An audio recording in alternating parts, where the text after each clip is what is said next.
लौट आया है बेबाक। वही तेवर, वही अंदाज, आपके मुद्दे बेबाकी से उठाएंगे।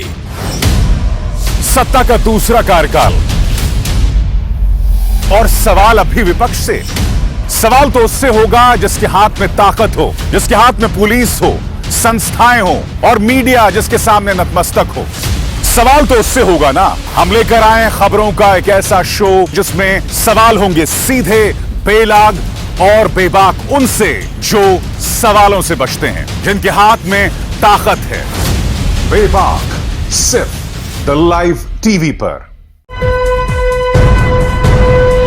लाइव टीवी, सच सबसे आगे। हम बात करने जा रहे हैं प्रधानमंत्री की देव दीपावली। दोस्तों, इस विहंगम नजारे को देखिए। प्रधानमंत्री नरेंद्र मोदी बनारस के तट पर हैं और यहां पर इस लेजर शो को देख रहे हैं, जिसे बताया जाता है कि विजक्राफ्ट ने जो है उसका पूरा आयोजन किया था। मगर अगर आप इसी नजारे को किसानों की समस्याओं से जोड़ के देखें तो इसके मायने बदल जाते हैं। एक तरफ प्रधानमंत्री इस नजारे का लुत्फ उठा रहे हैं, मगर दूसरी तरफ बुजुर्ग किसान को पुलिस लाठियों से भांजती है, उस पर अश्रु गैस के गोले छोड़ती है, उस पर इस कपकपाती ठंड में वाटर कैनन्स के जरिए हमला करती है। कल प्रधानमंत्री ने कम से कम इस मुद्दे को आधे घंटे में संबोधित किया।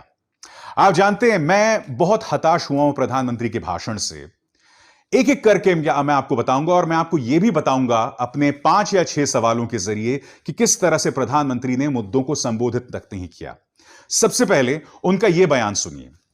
इस बयान के जरिए प्रधानमंत्री कहीं ना कहीं यह साबित करने की कोशिश कर रहे हैं कि किसान की अपनी अकल ही नहीं होती। वो या तो किसी पार्टी का पिछलग्गू बन जाएगा या पिट्ठू बन जाएगा। सुनिए पहले वो कह क्या रहे हैं और फिर मैं इसकी चर्चा करता हूं। अपप्रचार किया जाता है कि भाई फैसला तो ठीक है, लेकिन पता नहीं इससे आगे चलकर क्या क्या होगा, और फिर कहते हैं ऐसा होगा। जो अभी हुआ ही नहीं है, जो कभी होगा ही नहीं, उसको लेकर समाज में भ्रम फैलाया जाता है। प्रधानमंत्री, मैं आपसे सवाल पूछना चाहता हूं, क्या आप किसान को मूर्ख समझते हैं? क्या आप उसे नासमझ समझते हैं? क्या आप उसे सिर्फ एक पार्टी विशेष के साथ जोड़ के देख रहे हैं? वो जो हजारों में किसान दिल्ली की तरफ चलकर आ रहा है, क्या सिर्फ वो कांग्रेसी है? क्योंकि यह ना भूलें कि अकाली दल भी आपसे खुश नहीं है। राजस्थान में हनुमान बेनीवाल जो हैं, वो आपके अपने सहयोगी हैं, वो तक आपसे खुश नहीं है। वो तमाम लोग आपसे सवाल कर रहे हैं और फिर भी आप किसानों की इस तरह से तौहीन कर रहे हैं। किसान लगातार कई मुद्दे उठा रहा है और आपने एक भी मुद्दे को संबोधित नहीं किया। कल जो आपने भाषण दिया, मैंने बहुत ध्यान से सुना। सबसे पहला मुद्दा जो आपको संबोधित करना चाहिए था, आप निजी मंडियां यानी कि प्राइवेट मंडियों को बढ़ावा दे रहे हैं। मगर सवाल नंबर 1, आखिर प्रधानमंत्री न्यूनतम समर्थन मूल्य पर लिखित में आश्वासन क्यों नहीं देते? क्यों नहीं देते आप लिखित में आश्वासन?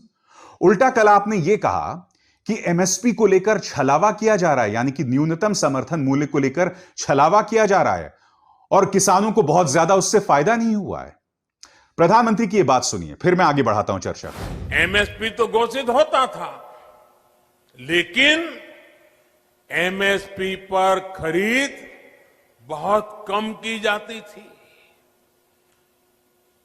घोषणाएं होती थी, खरीद नहीं होती थी। सालों तक एमएसपी को लेकर छल किया गया। यानी कि आप मुद्दे को संबोधित ही नहीं करना चाह रहे हैं। आपको किसने रोका है प्रधानमंत्री ये कहने से कि हम लिखित में आश्वासन देते हैं कि न्यूनतम समर्थन मूल्य को नहीं छेड़ा जाएगा निजी मंडियों में? दूसरा सवाल, अड़तिया यानी बिचौलिया पर एक समान सोच क्यों? यह असमंजस क्यों? आप बिचौलियों को एक बहुत ही खराब शब्द मान रहे हैं, मगर अगर आप हरियाणा और पंजाब का रुख करें तो यही बिचौलिया किसान की मदद भी करता है। बिचौलिया शब्द डिफेंस मिनिस्ट्री में गड़बड़ हो सकता है, गाली हो सकती है, कॉमर्स मिनिस्ट्री में गाली हो सकती है, मगर पंजाब और हरियाणा जैसे राज्यों में बिचौलिया को लेकर कोई आपत्ति नहीं है किसान को। इसलिए आपका यह तर्क धराशायी हो जाता है। प्रधानमंत्री नरेंद्र मोदी से तीसरा सवाल, निजी मंडियों को आप बढ़ावा दे रहे हैं, मगर किसान को सुरक्षा आखिर क्यों नहीं दे रहे हैं? दिक्कत क्या है? प्रधानमंत्री ने यह कहा कि हम किसानों को कई कानूनी विकल्प देने वाले हैं। क्या कहा, पहले आप ये सुनिए। नए विकल्प देने से ही हमारे कृषि क्षेत्र का कायाकल्प हो सकता है।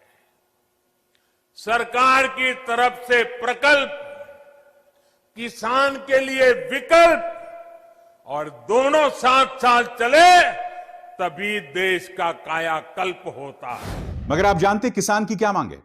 किसान ये कह रहा है कि निजी मंडी के अंदर अगर उसका कोई विवाद व्यापारियों के साथ हुआ तो उसके पास अदालत जाने का विकल्प नहीं है। वो अदालत नहीं जा सकता। वो कहां जाएगा? एसडीएम के पास जाएगा। एसडीएम जो है अपनी एक समिति बना देगी। समिति में कौन लोग बैठेंगे? उस सरकार के समर्थक। क्या आपको लगता है उस सरकार के समर्थक जो उस व्यापारी को उस मंडी में लेकर आए हैं, उस व्यापारी के खिलाफ फैसला करेंगे? तो मैं आपसे पूछना चाहता हूं प्रधानमंत्री कि निजी मंडियों के अंदर जो किसान को असुरक्षा है उसको लेकर आप कोई बयान क्यों नहीं दे रहे हैं? उसे संबोधित क्यों नहीं कर रहे हैं? इसी से जुड़ा है हमारा चौथा सवाल। एक देश एक मंडी पर देश को गुमराह क्यों किया जा रहा है? क्या आप जानते हैं कि नवंबर 1976 में हाईकोर्ट का एक फैसला आया था जिसमें यह कहा गया था कि किसी भी देश में कहीं पर भी कोई किसान बसा है वो देश के किसी भी हिस्से में अपनी फसल बेच सकता है। यह उस वक्त का बयान है, 1976 का। तो अब आप यूं क्यों कह रहे हैं कि हमारी वजह से देश जो है एक देश एक मंडी बन गया है? ऐसा कुछ नहीं है। उल्टा आप देखिए आपके स्क्रीन पर आपके मुख्यमंत्री मनोहर लाल खट्टर का यह बयान। इस बयान में वो ये कह रहे हैं कि राजस्थान का किसान सस्ते दामों में बाजरा हरियाणा में बेच रहा है। हम राजस्थान के किसान को बाजरा नहीं बेचने देंगे। ये कोई और नहीं बल्कि आपके अपने मुख्यमंत्री बोल रहे हैं। तो मैं आपसे सवाल पूछना चाहता हूं, कहां गया एक देश एक मंडी? आपके अपने मुख्यमंत्री एक देश एक मंडी की बखिया उधेड़ रहे हैं। इसके बाद का सवाल, आप एक कानून लेकर आए मगर उस किसान से संवाद तक नहीं किया। आखिर क्यों मोदी जी? क्योंकि किसान इस मुद्दे में स्टेक होल्डर है और उस स्टेक होल्डर के साथ आपने बिल्कुल भी संवाद नहीं किया। और इसके बाद है मेरा आखिरी सवाल कि किसान को बदनाम करने पर बीजेपी का प्रचार तंत्र आखिर क्यों आमादा है? प्रधानमंत्री, आपने कल कहा कि मीडिया के जरिए इस नए बिल की जो खासियत है पूरे देश की जनता को पता चलेगी। सबसे पहले आप सुनिए प्रधानमंत्री कह क्या रहे हैं। किसानों को न्याय दिलाने में ये कितने काम आ रहे हैं, ये आए दिन हम जरूर देखेंगे, अनुभव करेंगे। और मुझे विश्वास है मीडिया में भी इसकी सकारात्मक चर्चाएं होगी और हमें देखने भी मिलेगा, पढ़ने को भी मिलेगा। प्रधानमंत्री, आपका यह बयान जो है ना काफी हद तक मुझे अटपटा लगा। और क्यों लगा मैं बताता हूं। क्योंकि इसी गोदी मीडिया के जरिए किसानों को बदनाम किया जा रहा है। यह कहा जा रहा है कि ये किसान जो हैं खालिस्तान के हाथ में मोहरे लग गए, बन गए हैं। मनोहर लाल खट्टर आपके स्क्रीन पर यह कह रहे हैं कि आंदोलन के अंदर खालिस्तानी तत्व आ गए हैं।